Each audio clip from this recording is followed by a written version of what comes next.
crisis for not so much money to go around is the response of UNICEF for the Rohingya children in the education sector. And really we have spent months trying to find out how can we get additional money, where can we get additional money, and how can we keep the programs going that we've always had. But the money is running dry. That's the reality. That many of the donors have other priorities now, and also they've cut their funding. And in fact, UNICEF, we've cut many staff. Many of our staff in Dakar, here in Cox's and other places are losing their jobs, many of us.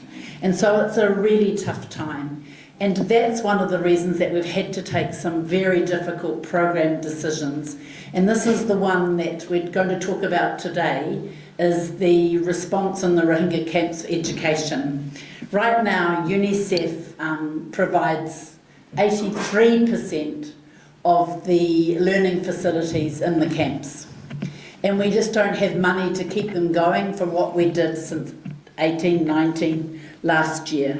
And so one decision we've had to take with great pain and difficulty is that from the end of June, the host community volunteers in kindergarten, grade 1 and 2, will stop being paid. So those community volunteers, they are 1,179, were given notice that from the end of June there'll be no more funding for them. As I said, it's been a very difficult decision, and we've just had to take the best decision possible.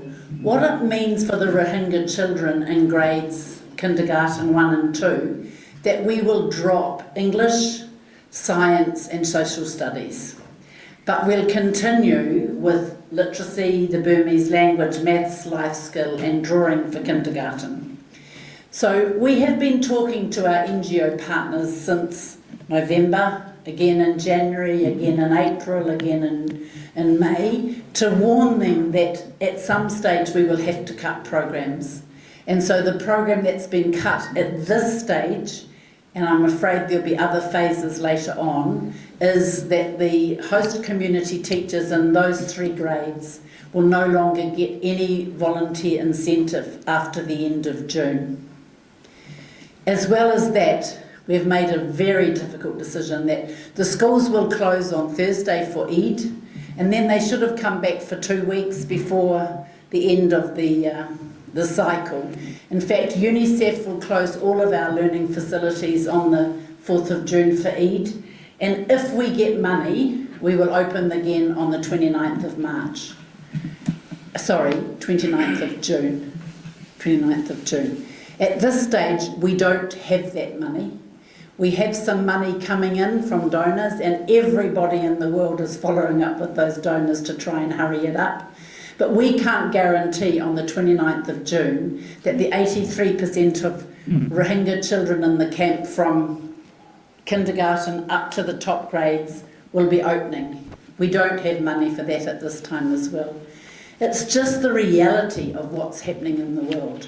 And so it's with sadness, but I just need you journalists to know we've done everything possible. We remain committed to continuing working in Bangladesh.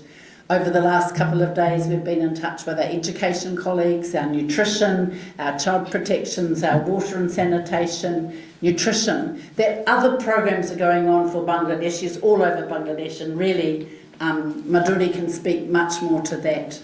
But right now, I think you need to know that the host community volunteers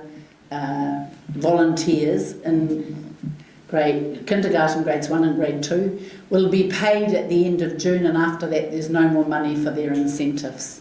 They received their pay at the end of May already for Eid. So it's with a heavy heart we bring you here today, but with a reality.